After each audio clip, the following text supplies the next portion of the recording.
Teonna. And I'm Trav. And this is I Now Pronounce You, where we reflect on our experiences and give our opinions.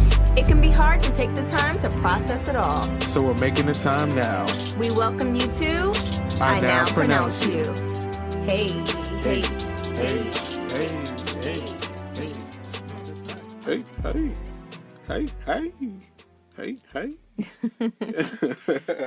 Hey guys, welcome to another episode of I Now Pronounce You. Welcome. Trav, what you got going on over there?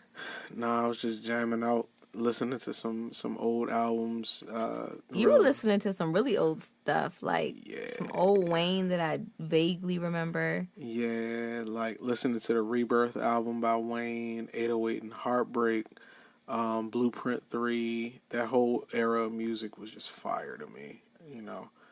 And it just had me thinking about, like, who's my dopest rappers? Like, because I had a mixture of, like, the Outer Wild soundtrack and stuff like that. Mm-hmm. And I was like, I should put together my top 5. That's usually a great icebreaker, you know what I'm saying, when you're in a group of friends. Like, you boost your top 5. It's so controversial. My top 5 is Andre 3000. He's the number 1. Mm-hmm. Jay-Z is number 2. Mm-hmm. Lil Wayne is number 3, Kanye West is number 4, and Drake is number 5. Okay. Knowing you, I know that makes sense. So I'm like, okay. And I don't feel like top 5s and things like that should be controversial, only because it's your fucking opinion. Like, it's what you like. But people always give you shit about it if you don't put Tupac and Biggie in there. And I'm like, Tupac and Biggie are not my top 5. First of all, they don't have a big enough catalog and a body of work. And second of all, Pac probably does. Pac does, but I wasn't a huge Pac fan. Okay, that's controversial. Yeah, I wasn't a huge Pac fan. So that's why people always give me that ish, because I'm like, him talking about poetry and black advancement, and then seeing him spit at the media in another shot is like, I would never do that shit ever. So take it how you want. I'm not a Pac fan. I think the things that he stood for, when he would have conversations with the media, his different interviews and things that he would say, like, everybody has their own demons. So yeah, he did have some that plagued him. However, I do think that he is a good symbol to look at when you talk about being revolutionary in thought, being proactive in your community and things like that. So with that being said, I think I would like Pac as the person. I don't have to like him as Pac as the rapper. Or he doesn't have to be on my top 5. Let me say that. Pac and Eminem don't even make my top 5. And people always like, well, fight me down for that. Like, Pac, Big, and Eminem, why aren't they in your top 5? Because Jay-Z is all of them together, and he teaches me something every time I listen to him. So, I don't think, Okay, I'm horrible with music. I like music, but I like a lot of different types of music. And then at a certain point in history or in time, I stopped consuming new music, and I pretty much only know music from like 2011 and before. So if I had to give my top 5 for rappers, though, definitely Jay. I have multiple Jay albums, like earlier albums, and that I love, and I really resonate with what he says. Good pick. Drake, I do enjoy Drake. I like him too. He's a good bop. Rappers though, babe. Oh, I love Ye. Okay, but so we 3 and 3 right now. This is also weird about me, is that I will like somebody and I'll listen to I'll keep up with their first couple albums and then I'm like over it. Once they hit a certain a certain stardom level, I'm like over it. I don't know what it is. Maybe I root for the underdog. I really don't know. Yeah. But Kanye definitely, his wordplay is sick. I really liked his energy on Graduation and on, what's the other album I like, babe? Late Registration. And Late Registration. Yeah. So yeah, I rock with him for 2 albums, so I'll put him on there. Where am I at? What am I at now? You had 3 so far. You got 2 more. You did Drake. I know who I and have, Kanye. but I don't even know who. I enjoy Andre 3000, but I don't have an Andre 3000 album. I listen to The Love Below over and over and over because you played That's it in your a Mercury Cougar over that and over 9.6 again. Cougar coupe with the sunroof and the leather seats and the power seats. So I do think he's dope and artistic, but he wouldn't make my top 5. I think I don't have enough people to do it. Yeah, Andre 3000 is the best rapper Like that how alive to me. okay. Alive or dead, stamp. I'm trying to think. Oh, I got it. Used to Big, love him. Common. No, oh, I loved him too, but I didn't have multiple Oh, albums. Big Sean. Oh, how could I forget about Big Sean? Okay, love Big Sean. He has to go on there. And now I am torn because, I forgot I love Big Sean. But I'm torn between J. Cole Ooh, and Cassidy because I loved Cassidy. Yeah, you can put Cole and Cassidy in there, and you can give Cole an honorable. Cole and Cassidy definitely, and your Because I'm other trying one, to think about people who honorable I've mention. listened to at least 2 of their albums. Yeah, because you got me hip to Finally Famous because I was not a Big Sean fan. Oh, I love Big Sean. Oh shit, I'm finally famous, and I'm rolling with the motherfucking top down. Oh, that's such a good album. Can you blame us? Yeah. Well, that's also because I really like The Dream as well, which I know is not a rapper, but The R&B top 5 is a totally different conversation. That is totally different conversation. I'm an R&B head, so I love The Dream on one of Drake's albums. I really like him. Yeah. You know what we're talking about today? We talking about dating. Dating. So we haven't dated in a while. It's been like 7 years or so. A while. It's been like 7 years or so. But, I still have friends that date and cousins that date. And so it's really interesting to me, like, how things have kind of changed. Or maybe not even changed, but things that you should pay attention to.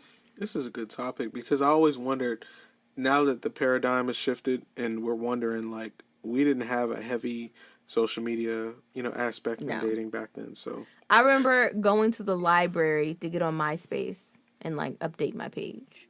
If you wasn't in my top 5, I even had to extend it to a top 10. If you wasn't in the top 10, I don't bang with you, dog. You know what I'm saying? And then I remember having like a top 8 or something. And I'm like, but I guess school was still fresh then. And I like, better I don't be even the know number these people. one. I better be the number one. I know that. Oh, Lord. So I've recently been told that I've been out the game for a minute. But I think it's kind of dope because when MySpace was around, we were exposing ourselves to early stages of coding.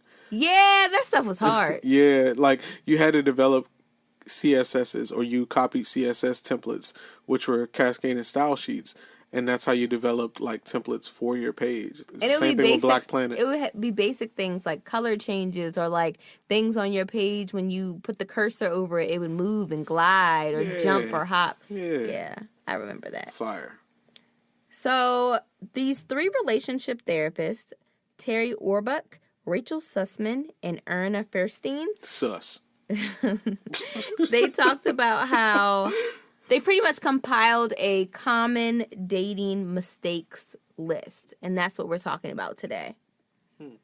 So one of the things they mentioned was social media, Google stalking ahead of time.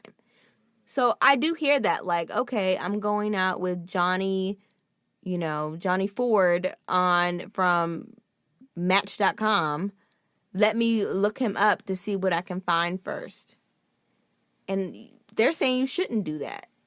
Do you see the harm in that? I don't see any harm in that. I mean, if he's a killer, you need to know. But isn't that the whole point of the first date is to get to know them? Not in a digital era where... So, it's convenient. It's a convenience issue. Back then, when you met somebody, you had a good feel for them because you met them personally, and certain quirks and things like that you would pick up from verbal conversation. You can't do that over online dating. So it is probably best for you to do some sort of research on that person if you haven't had a physical interaction with them before you go sit down and meet with them. I don't think you should do that, babe. we'll look at it this way, Because right? then I'm going to go check your Instagram, and I'm going to see your mom and your brother. Well, And, yeah. you got 2 cats. I don't need to know that So right now. think about IG and think about, social media, right? What you're gonna post is the best version of you, right? But there's when you meet somebody physically, you're also going to give them the best version of you. But it's some things you just can't hide. But some people make weird assumptions based on social media.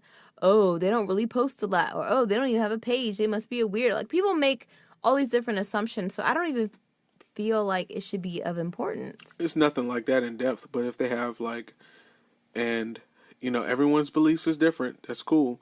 But if they have like a cross upside down and then they have like black paint on their face when you go to their page, but on their Match.com page they're just sitting there with a suit and tie, this person clearly has identity issues, and I don't know if it's safe for me to go sit down with this brother. He might sacrifice me, So it's like, it's one of those type of things. You're not looking to actively like dissect their entire life. But it said social media or Google stalking.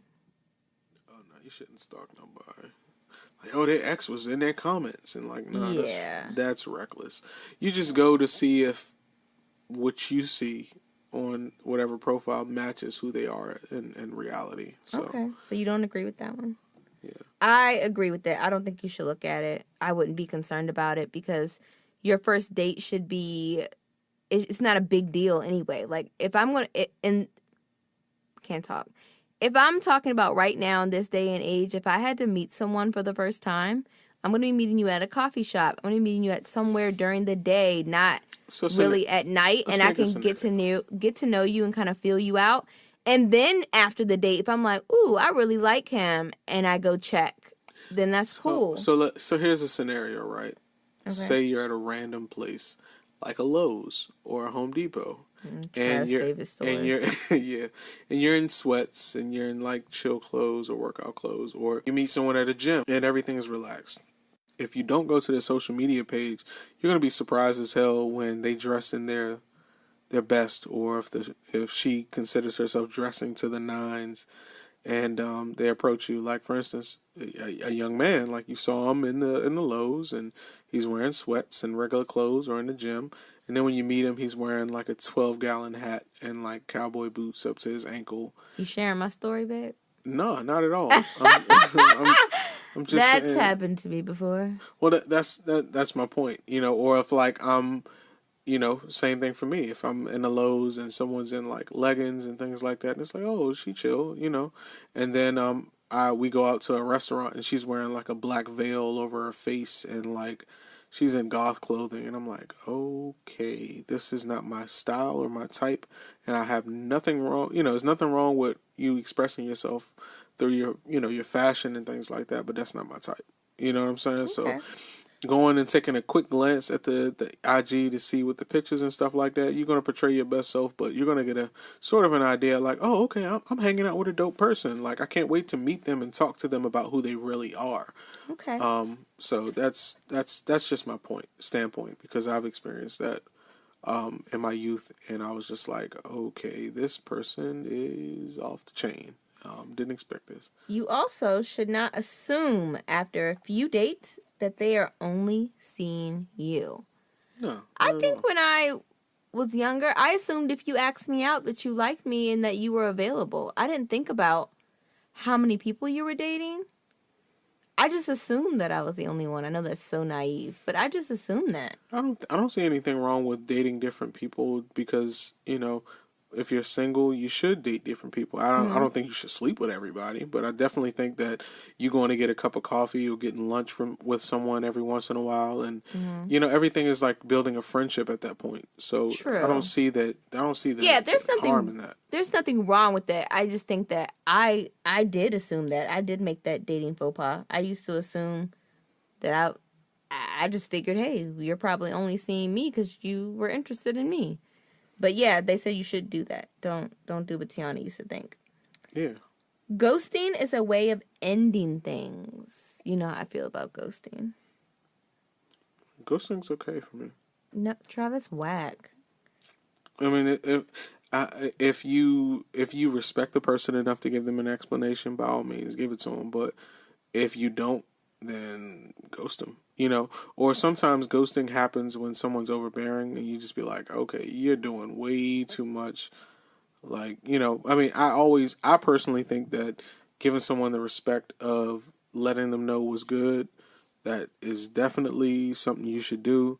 But if it's overbearing, and if, for instance, like, imagine dating at like in your 30s, like, and you got things going on, and you're moving and you're shaking, and somebody's texting you like consistently, you'd be like, I don't have time to do all that. You know what I'm saying? Like, nah, I'll hit you when I feel like it. You know, because it's a respect issue. Now that may make me seem a little lame, but If you're not you know, texting back and forth, yeah, like, oh, that's actually one of the common mistakes as well. You should not be like overly communicating via text and things like that. It but can be people, excessive. make time for what they want. And So it even in a marriage, me and you will like, I'll call you a couple of times a day and text you because I like you and I want to talk to you. So but like when every you're free moment I dating get. and getting to know someone, it comes off as like you don't have a life of your own. Like you only have time to just sit here and chop it up with me all the time. I haven't experienced that.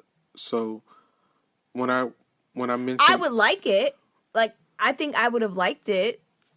if I was interested in someone and I felt that they were interested in me, when they got moments, it wouldn't be like a back and forth thing. But if I sent a phone call, made a phone call or sent a text, and then 20 minutes later they responded, that's because there's some interest there and there's some sort of communication throughout the day of you're still in that phase of, or if you put it in like corporate phases, it's a discovery phase. You're still getting to know each other. So, you know. But I'm saying someone sending you 3, 4, 5 messages in an hour and you haven't responded to any of them In an hour? because you've been doing something. Yeah, I might hit you like 3 hours later. So that's I cool. know, but you don't think that that's not a lot to you? That's not like doing too much?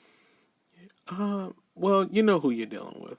You know, You don't. You're just you, starting to get to know them. You're dating, honey. well, if somebody, well, prime example, if you meet somebody and Here y'all you go, going, the scenario. you're on your first date, right? And they tell you, yeah, you know, I work, you know, off of, I do freelance work. Yes, Trev. Freelance work means you ain't got no consistent income, so you got a lot of time on your hands, don't you? Shut up, Trev. So you just like, don't be doing shit during the day. All right, bet. So I'm going to insert my I read it on Reddit.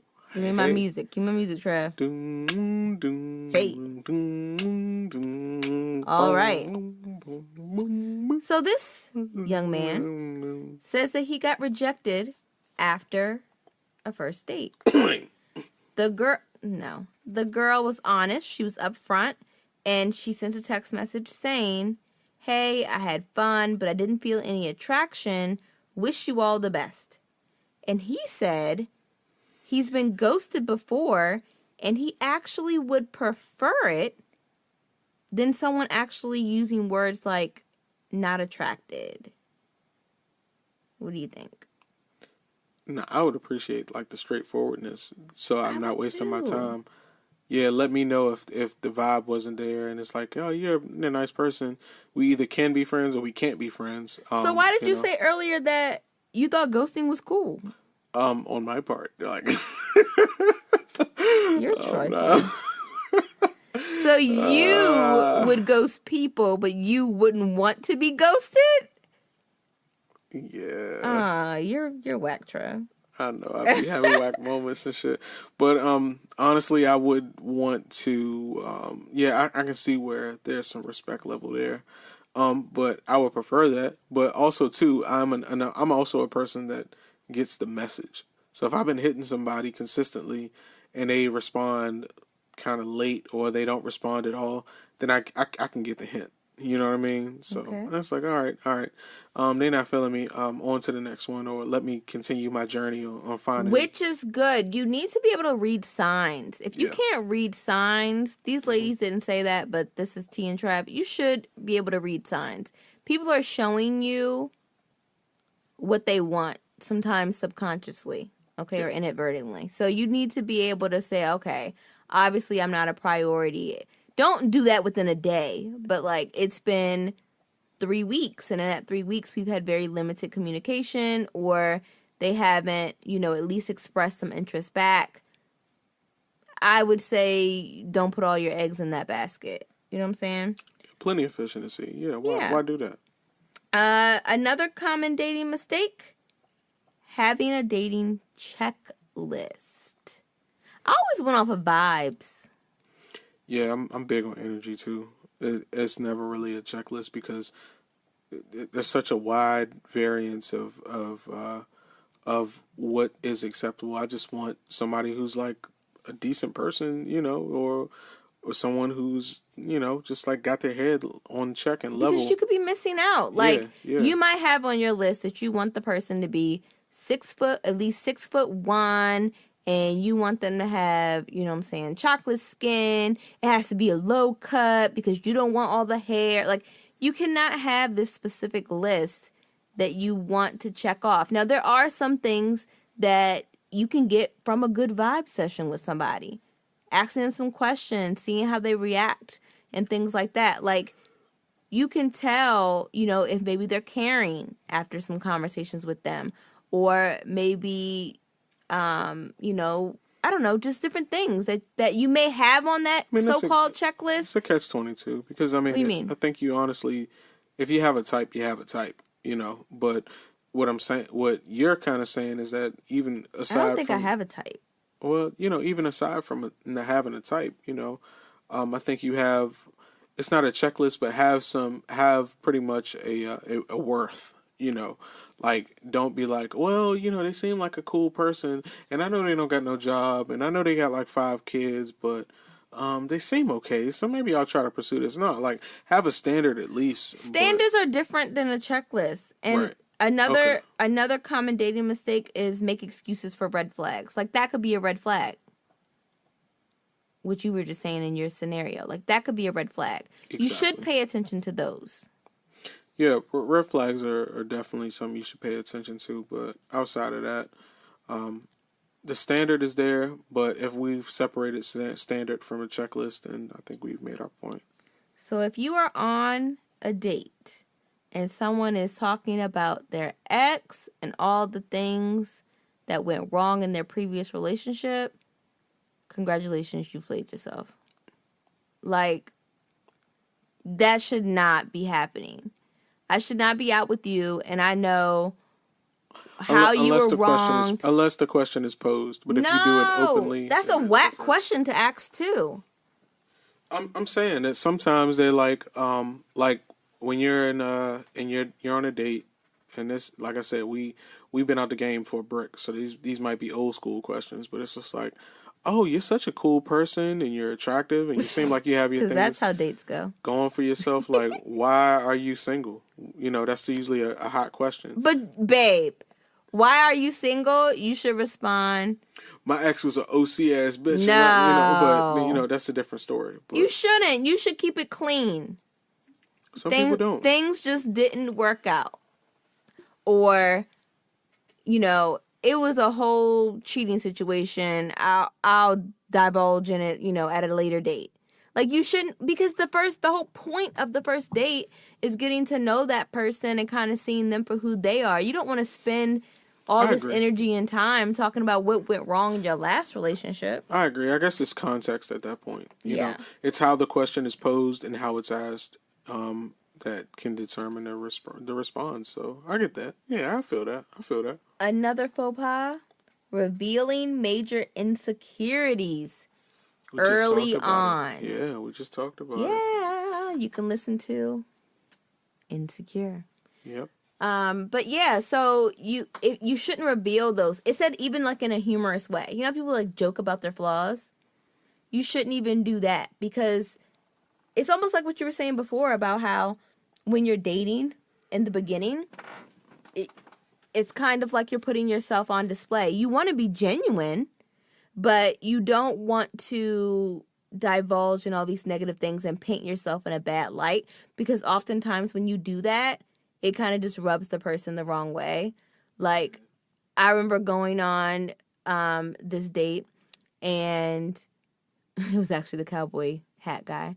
And I went on this date, and like halfway through the conversation, like at dinner, I wasn't even listening to what he was saying. Like it was literally going in one ear and out the other. I was bored. I wasn't interested. And it was something that he said that kind of just painted him in a different light that I didn't like. And at that point, I was checked out. I was done. Yeah. So I don't think you should kind of be cautious of what you're saying. Now, if the vibe is right and you've had several conversations with them like on the phone and things like that, you may be at an advantage when you go on your first date. Well, also too, if there's a level of comfort that's been established, like you said, over phone conversations, and this is the first date, and you feel like there's a certain like ground level to be open and have those open conversations, then yeah, let some of it, let the conversations just flow. And if an insecurity may or may not slip out, you can reel that conversation back. I mean, but also too, you gotta, you don't know who you're dealing with on the other side. Mm-hmm. So, I mean, of course you're not going to be like, when I was 5, I twisted my ankle, and ever since then I walk bow-legged. Like, you're not going to say nothing like that, But if you're like, oh, well, you know how I feel about, certain style trends, and so keep it very high level. Keep it very, face value. You should, according to this list, you shouldn't spill deep, dark secrets on the first date either. Yeah. I was Joan of Arc in my former life. I was abused by my parents. Like, you shouldn't say things like that on date. That scares me. One. Yeah, that would scare me away. I'm sure that person, once you got to a certain point in the relationship, would love to hear about that. Did I tell you about the time I dated somebody and they said that I smiled too much and it made me look sneaky? What? No, you didn't tell me that. That was the You do look sneaky, though. That was the creepiest thing I've ever heard.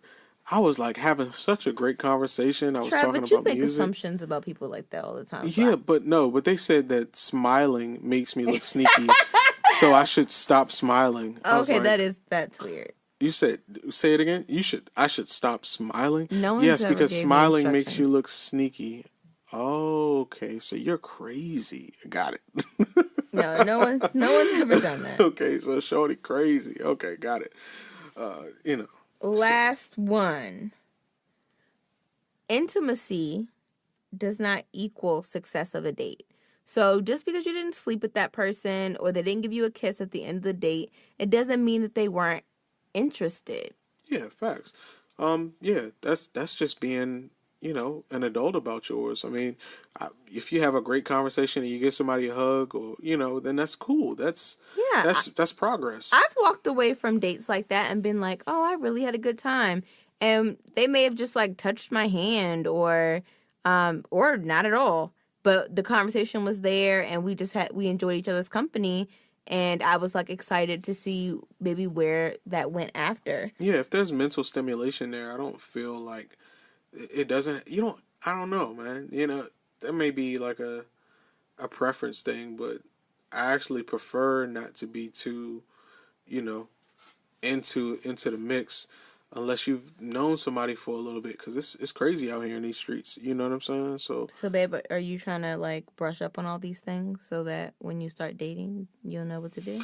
Yeah, I got to be ready for the youngins, because it's a crazy world out here. The youngins, they're gonna check my Instagram, make sure my Instagram. Oh my God, that would be so annoying. I'll make sure I show my Cuban link on the Instagram. Can you just imagine like dating someone and they're sitting there like liking every picture and like commenting on every single thing? Like, that's exhausting.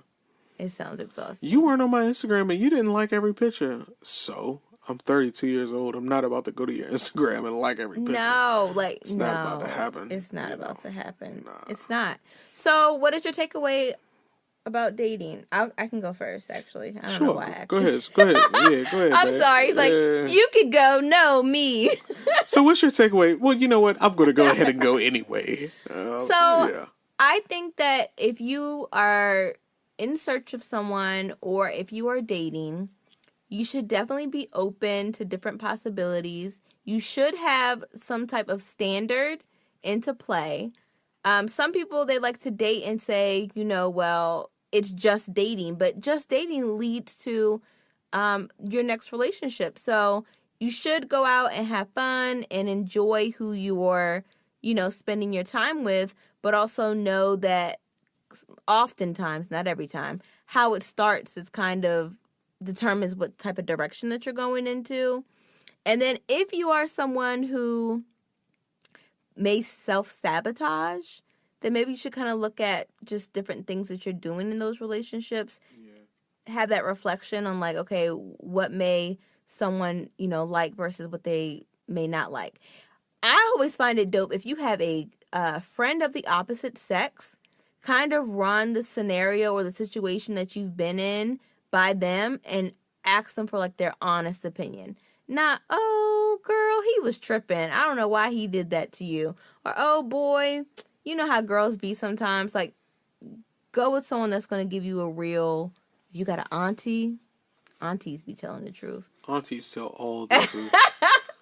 Yeah. Even uncles, because for guys, our uncles tell us the whole spill because they've had years of dealing with different types of women and different personality types. Mm-hmm. So they can just hear a scenario and be like, oh, like how we mentioned before, like you can always relate it back to a Johnny from back in the early 2000s or a Keisha from the early 2000s, Yeah, what we're talking about, insecure. Exactly, yeah. My takeaways are just pretty much, go into relationships go into dates with an open mind, and really try to learn who a person is. Ask, inquisitive questions, but not deep dark questions. But and also to pay attention to red flags. So if everything is relaxed, then you're going at a pace, and another person is either going at a much faster pace or a slower pace. Pay attention to clues and cues, of whether they're giving you that energy back that you're giving them. So if y'all vibing and y'all moving forward, that's great. But if one person is like, you're not really feeling it, don't sit there and like press them out, and so Absolutely. Just follow the vibe for sure. All right, guys, be sure to follow us on at I Now Pronounce You Pod on Instagram. You can send emails of topic suggestions or just to say hey at I Now Pronounce You Pod at gmail.com. Yeah, that's it, guys. And that's it. Bye. Bye, guys. Stay safe.